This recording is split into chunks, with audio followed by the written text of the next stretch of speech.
En 1456, 3.000 caballeros exhaustos y una multitud de campesinos sin entrenamiento, armados con herramientas agrícolas, se enfrentaron a 60.000 soldados de élite otomanos respaldados por 300 enormes cañones. Lo que sucedió después fue tan inverosímil que el Papa ordenó que las campanas de las iglesias repicaran al mediodía durante los siguientes 500 años. El sultán que conquistó Constantinopla llevó 20 veces más soldados a Belgrado, pero, de alguna manera, lo perdió todo en una sola tarde. Esta no era solo una batalla por una ciudad.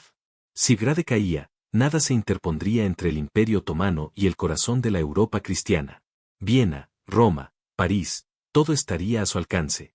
22 de julio de 1456. El humo llena el aire. Los gritos resuenan entre los muros que se derrumban. Y lo imposible está a punto de suceder. El hombre que tomó Constantinopla, que quebró el milenario imperio bizantino con enormes cañones y genio táctico, se encuentra a las puertas de Europa con el ejército más poderoso de la tierra. Al final de este video, comprenderás cómo un sacerdote de 70 años liderando a campesinos armados con horcas, un general moribundo con su último ejército y un error táctico que debería haber sido un desastre se combinaron para crear la victoria militar más improbable de la historia medieval. Descubrirás por qué incendiar tu propia ciudad fue la clave de la victoria. Cómo desobedecer las órdenes directas de tu general al mando salvó a Europa. La decisión número 32 que convirtió los cañones capturados en la derrota definitiva. ¿Cómo pudo el conquistador de Constantinopla perder ante campesinos? ¿Cómo pudo quebrantar la disciplina militar conducir a la victoria? ¿Qué hizo que los curtidos veteranos otomanos huyeran de los campesinos inexpertos? Para comprender cómo los campesinos derrotaron a un imperio, debemos retroceder 3 años, a la caída de Constantinopla, cuando un joven sultán decidió conquistar Europa por completo. En 1453, Constantinopla cae. El último emperador bizantino muere en las murallas mientras los soldados otomanos irrumpen por las brechas abiertas por los cañones más grandes jamás construidos. La ciudad que se mantuvo en pie durante 1000 años se derrumba en 53 días. El responsable, el sultán Mehmed II, con tan solo 21 años, ya se ganaba el título de conquistador. La maquinaria bélica otomana no se parecía a nada que Europa hubiera visto antes. Los genízaros, niños cristianos reclutados, convertidos al Islam y entrenados desde los 7 años para ser máquinas de matar perfectas. No se retiraban. No se rendían. Su único propósito era expandir el imperio. Tras ellos, el núcleo de artillería del sultán, con tecnología de pólvora que hacía obsoletas las murallas de los castillos. Mehmed había demostrado en Constantinopla que ninguna fortaleza podía resistir sus cañones. Ahora miraba al noroeste, a Belgrado. La llamaban la llave de Europa, la ciudad blanca situada en la confluencia del Danubio y el Sava. Si Belgrado caía, las llanuras húngaras se abrían como una autopista hacia Viena, hacia Roma, hacia el corazón de la cristiandad. El joven sultán, brillante y ambicioso a sus 23 años, veía su destino con claridad. Pero 2 hombres se interponían en su camino. Juan Hunyadi, el caballero blanco de la cristiandad. Durante 20 años, había luchado contra los otomanos y jamás había perdido una batalla importante. Un soldado de carrera, práctico, implacable cuando era necesario. A los 50 años, agonizaba tras años de guerra, pero su mente estratégica permanecía lúcida. Lo llamaban el escudo de Europa. Luego estaba Juan de Capistrano, un sacerdote franciscano de 70 años con un poder casi mágico. Mientras que Hunyadi confiaba en el acero y la táctica, Capistrano blandía la fe como un arma. Había pasado décadas recorriendo aldeas, predicando la cruzada. Los campesinos dejaban sus arados para seguirlo. Estos 2 Juanes se detestaban mutuamente. Hunyadi quería soldados profesionales. Capistrano le traía campesinos. Hunyadi planeaba estrategias meticulosas. Capistrano predicaba la intervención divina. Sin embargo, el destino los unió. El soldado que sabía luchar y el sacerdote capaz de inspirar a miles a morir con una sonrisa. El imperio otomano se alzaba en su máximo esplendor, extendiéndose desde el Golfo Pérsico hasta los Balcanes. El fragmentado reino de Hungría se enfrentaba a ellos prácticamente solo. El rey Ladislao era un niño. La nobleza se disputaba el poder. Solo estos 2 ancianos, uno moribundo y el otro ardiendo en fervor religioso, se interponían entre Mehmed y su destino. Cuando los exploradores de Mehmed informaron sobre las defensas de Belgrado, él se rió. Murallas antiguas, una pequeña guarnición, un liderazgo dividido, pero desconocía la existencia de los dos Juanes y la desesperación que sus métodos incompatibles podrían engendrar. Mehmed reunió el mayor ejército de su reinado según estimaciones conservadoras, contaba con 60.000 hombres, algunas fuentes, con 100.000. El núcleo era su cuerpo de jenízaros, 10.000 de la mejor infantería del mundo. No eran reclutas ni levas, sino soldados profesionales entrenados desde la infancia. Lucían distintivos gorros blancos, portaban las armas de fuego más modernas y jamás habían huido de un campo de batalla. Los apoyaba la caballería Sepai, jinetes acorazados que habían perfeccionado la guerra móvil en 3 continentes. Las filas se completaban con infantería ligera asabi, especializada en asedios. Ingenieros, zapadores, porteadores de municiones, una maquinaria militar diseñada con un único propósito, reducir ciudades a escombros. Pero el verdadero terror residía en el tren de artillería de Mehmed. 300 cañones, incluyendo monstruos que requerían 60 bueyes para ser arrastrados. La joya de la corona era el Basilea, un cañón tan grande que disparaba balas de piedra de 600 kilogramos. Se dice que, durante las pruebas, el estruendo mataba a los pájaros en pleno vuelo solo con la onda expansiva. Cada disparo requería 3 horas de recarga, pero un solo impacto podía derribar cualquier muro construido por manos humanas. La flota otomana igualaba a esta fuerza terrestre. 200 barcos para controlar el Danubio, impidiendo que llegara ningún refuerzo a Belgrado. Barcos de guerra, barcazas de transporte y navíos de guerra convirtieron el río en un lago otomano. Frente a ellos se alzaban los profesionales de Hunyadi, 10.000 hombres que habían luchado contra los turcos durante décadas, caballeros húngaros con armadura de placas, mercenarios bohemios, auxiliares serbios que conocían el terreno, buenos soldados, pero exhaustos por la guerra constante y superados en número 6-1. Entonces llegó la cruzada de Capistrano. El anciano sacerdote había recorrido Baviera, Austria y Hungría, predicando la Guerra Santa. Los estudiantes universitarios abandonaron sus estudios. Los campesinos dejaron sus campos sin cosechar. Los artesanos dejaron sus herramientas. Llegaron con lo que podían cargar, horcas, hachas, martillos, arcos de caza. Quizás 40.000. Respondieron a la llamada, pero llamarlos ejército era generoso. Eran una multitud unida únicamente por la fe y el ardiente carisma de Capistrano. Belgrado se alzaba en la confluencia del Danubio y el Sáber, una posición estratégica perfecta. La ciudad alta albergaba el castillo y los barrios nobiliarios, construidos en terreno elevado. La ciudad baja se extendía a lo largo de la ribera. Comerciantes, artesanos, almacenes y murallas de piedra protegían ambas zonas, pero eran antiguas, diseñadas para una época anterior a la pólvora. Hunyadi había hecho lo que pudo, profundizar las zanjas, reforzar las puertas, colocar los pocos cañones que tenía, pero todos conocían la verdad. Cuando la basílica hablara, los muros caerían.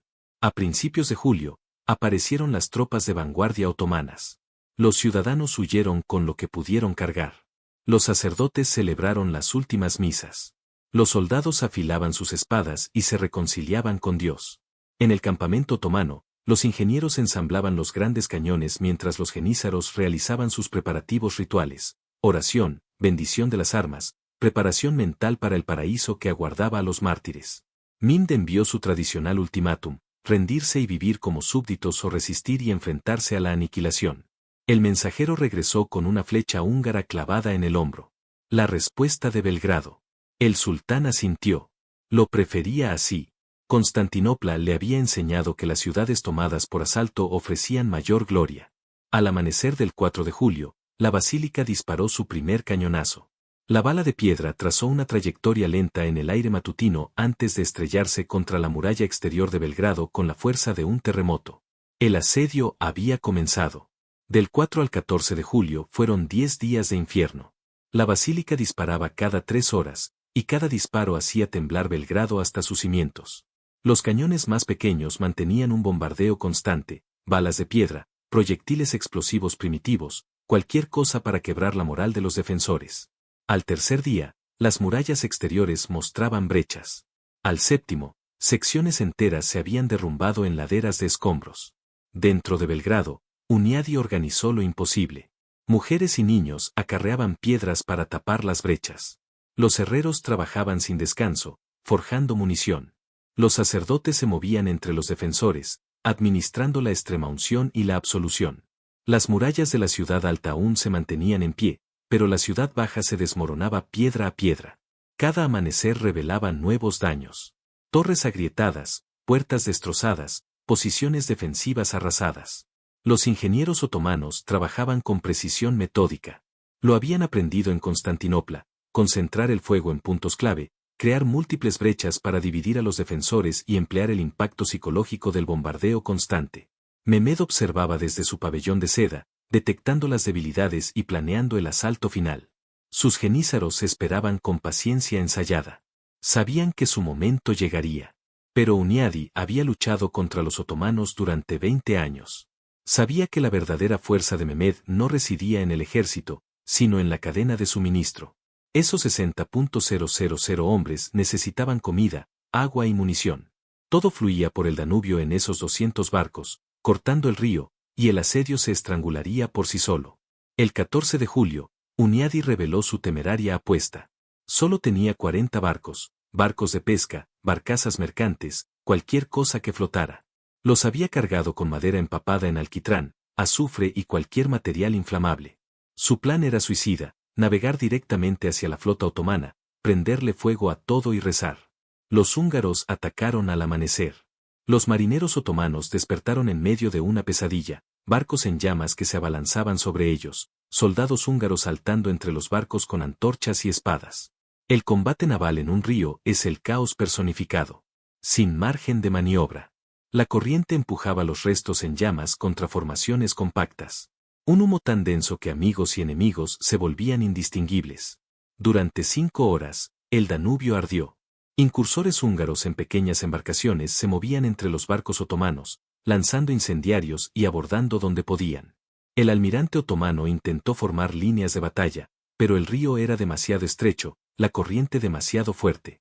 Los barcos chocaban, se enredaban, se incendiaban por el fuego de sus vecinos. Cientos de hombres con armaduras se ahogaban.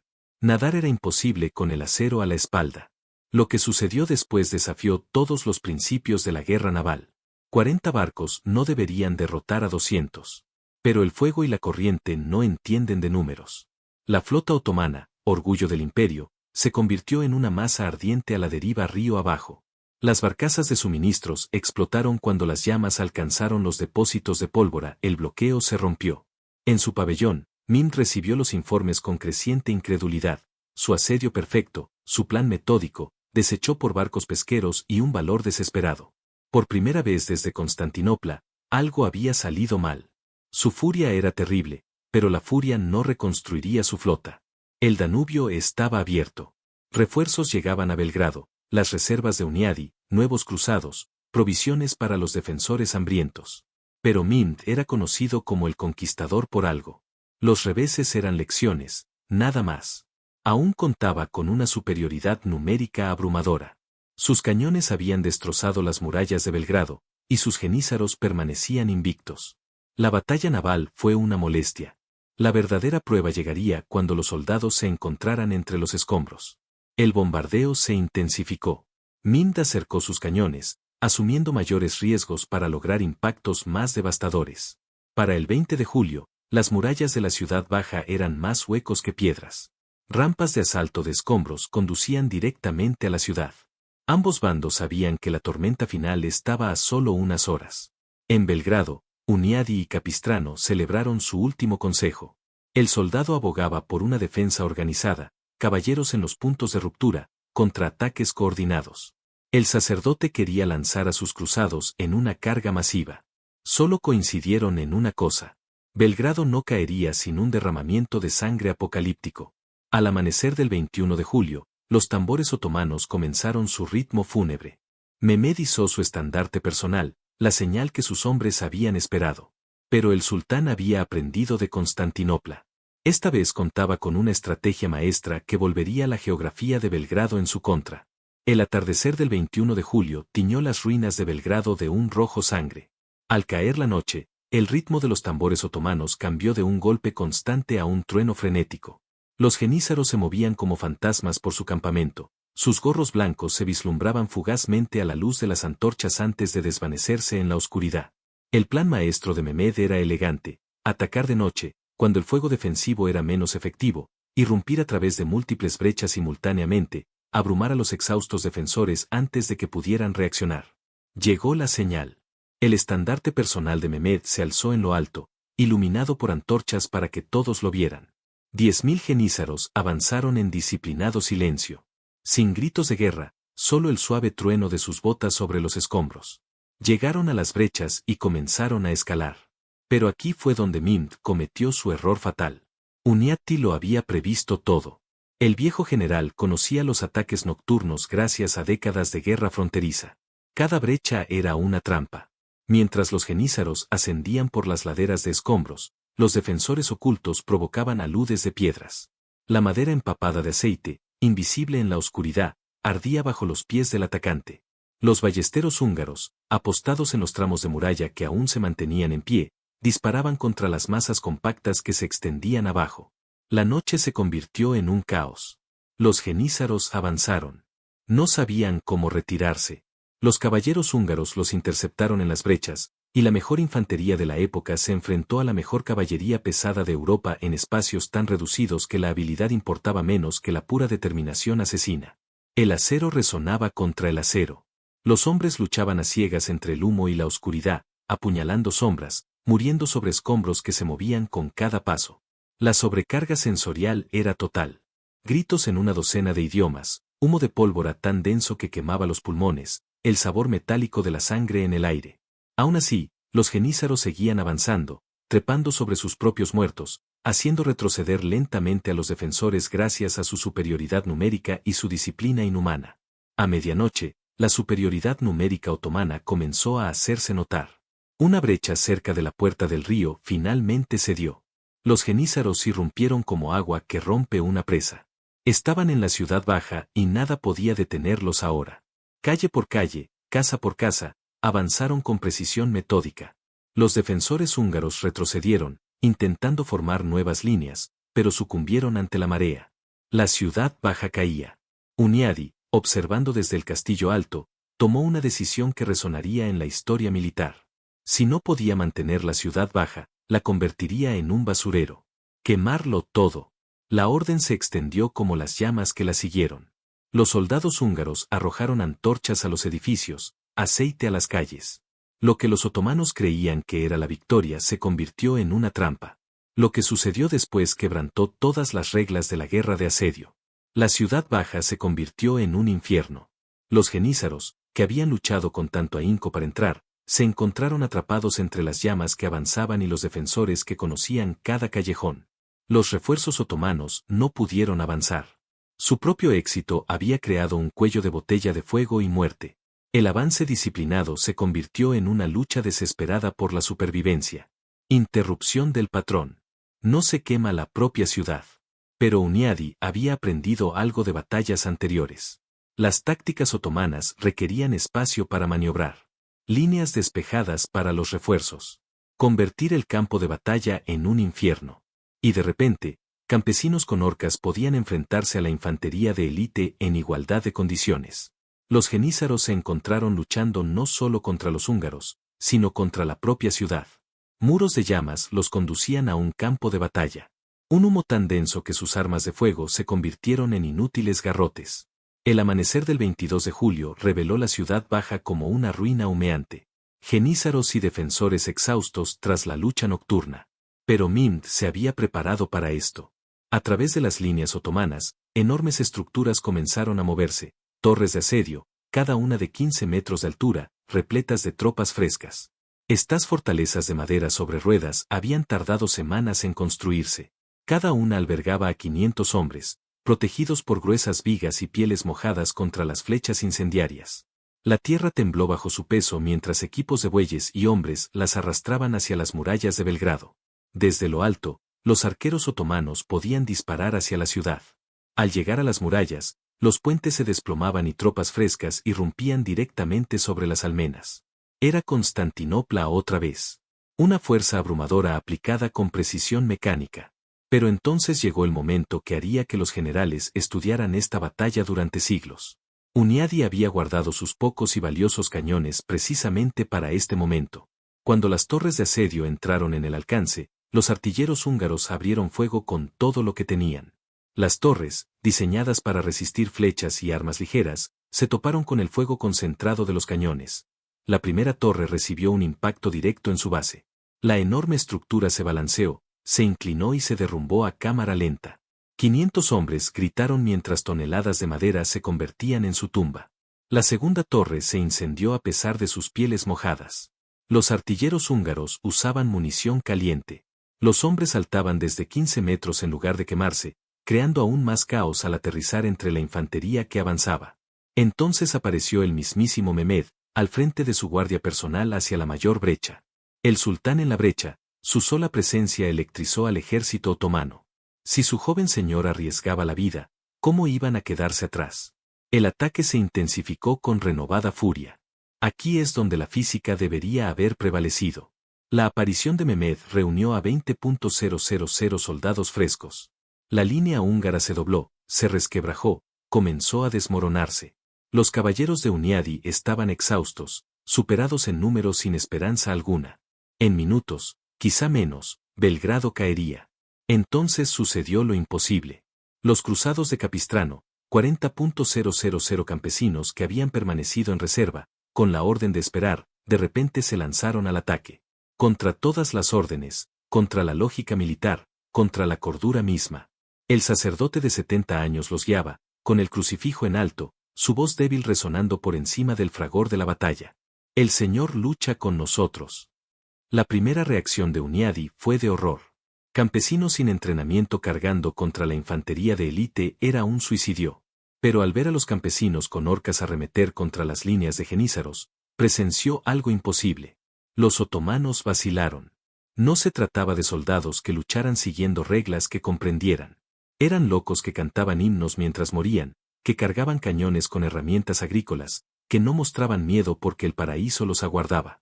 En ese momento de confusión otomana, Hunyadi tomó la decisión que lo mataría pero salvaría a Europa. En lugar de intentar detener la carga campesina, la apoyó. Avance de la caballería pesada. Los caballeros húngaros, viendo su oportunidad, se formaron y cargaron tras la oleada campesina. Desde la perspectiva otomana, era la locura hecha realidad. Primero llegó un tsunami humano de campesinos gritando, completamente impredecible, atacando con fervor suicida. Luego, mientras las líneas de jenízaros intentaban reagruparse, la mejor caballería pesada de Europa los embistió como un puño de hierro. Disciplina contra caos. Y el caos estaba ganando. Las líneas otomanas no se rompieron. Se hicieron añicos. Los jenízaros, que nunca habían retrocedido en su historia, se vieron tambaleándose hacia atrás. La carga campesina había logrado lo que ningún ejército profesional había podido, romper el ritmo de la guerra otomana. Y tras esos campesinos, la muerte acechaba en la bóveda de acero. La retirada se convirtió en una ruta. Los cruzados irrumpieron en el campamento otomano. Y lo que encontraron allí lo cambió todo. El gran cañón del sultán yacía abandonado. Sus artilleros huyeron en 17 segundos que darían un vuelco a la batalla. Caballeros húngaros alcanzaron los cañones. El propio Hunyadi estaba allí, dando órdenes a gritos mientras soldados que jamás habían disparado un cañón en su vida giraban las enormes armas. El vuelco definitivo. Los cañones otomanos apuntaban ahora al campamento otomano. Cuando dispararon, el impacto psicológico fue devastador. Los soldados que habían estado intentando reagruparse vieron cómo su propia artillería destruía sus posiciones. Se oyó el grito, los cañones han sido capturados.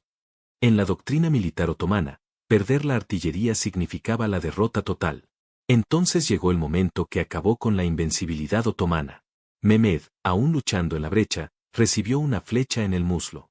El joven sultán se desplomó, inconsciente por el dolor y la pérdida de sangre. Sus guardaespaldas lo arrastraron, pero el daño ya estaba hecho. El sultán había muerto. El grito se extendió más rápido de lo que la verdad pudo confirmarse.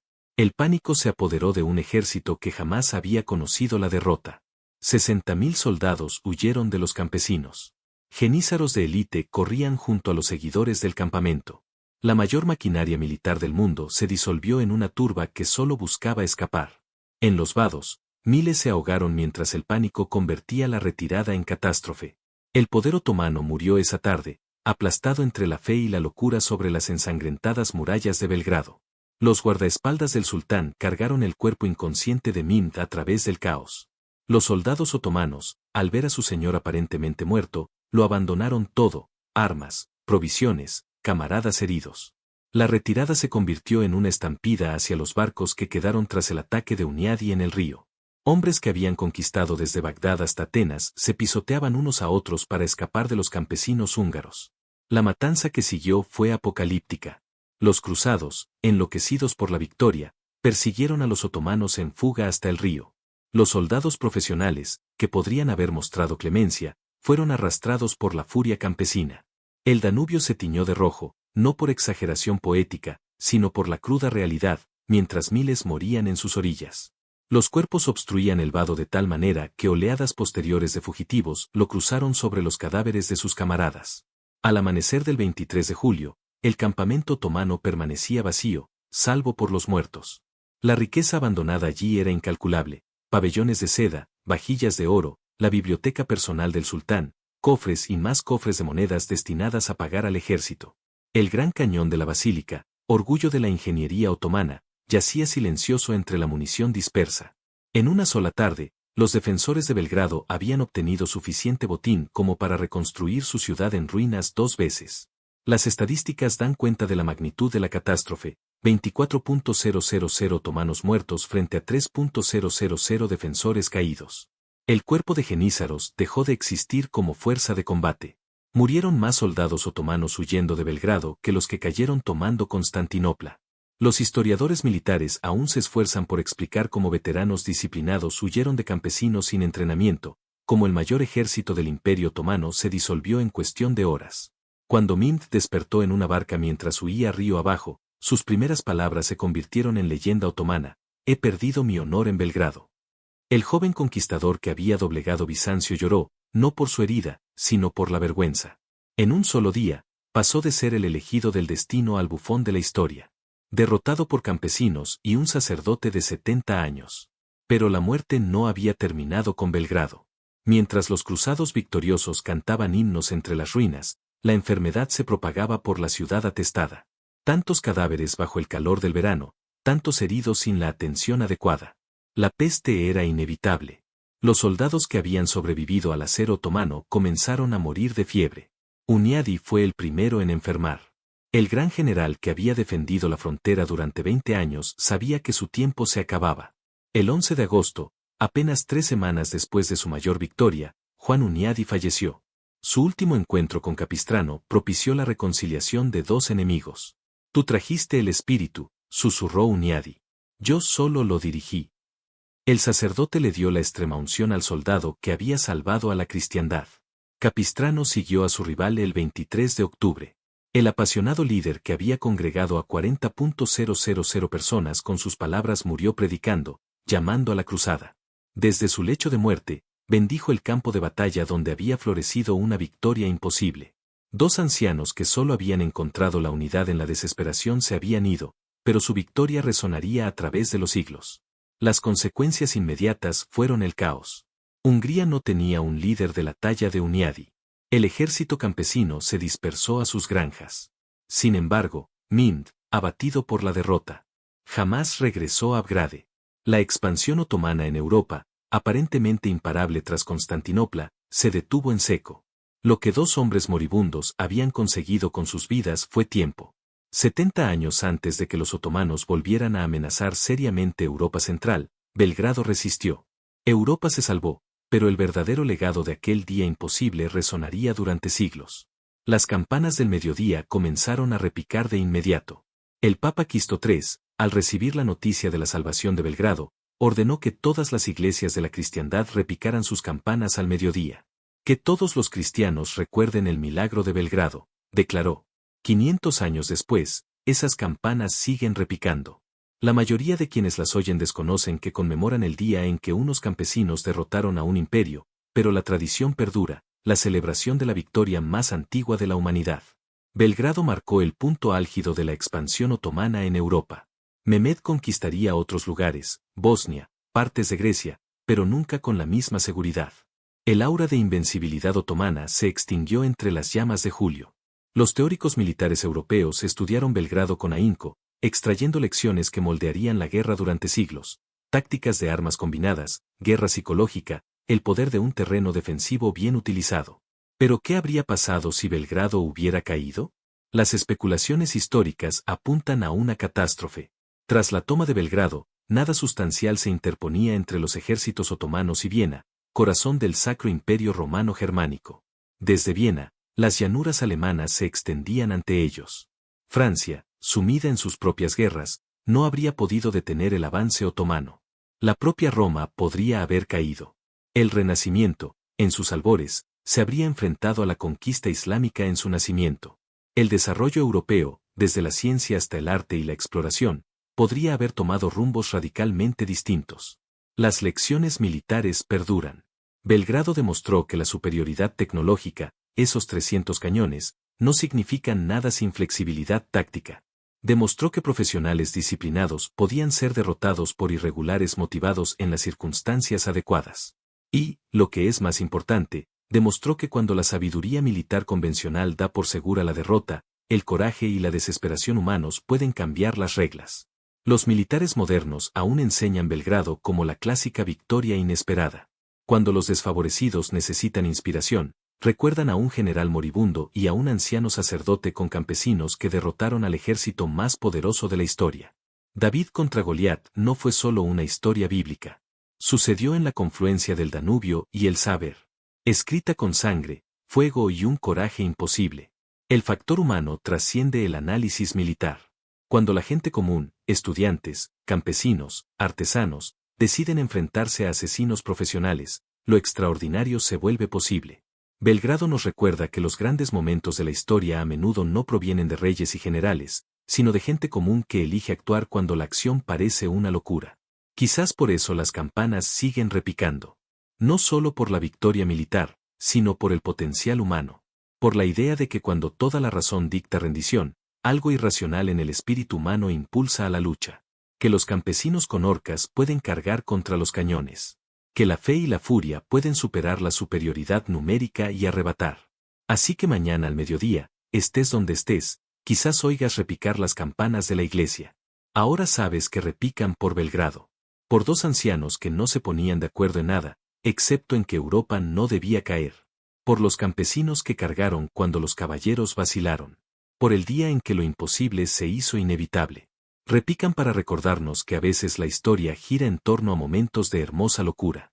Que cuando la gente razonable hace cosas irracionales por causas necesarias, el mundo cambia. Belgrado nos enseña esa lección, aún grabada en piedra y escrita con la sangre de los campesinos que salvaron un continente. La próxima vez que oigas las campanas de la iglesia al mediodía, recuerda que repican por 3000 noches y por una multitud de campesinos que salvaron 1 millón de vidas. Repican por Belgrado, donde lo imposible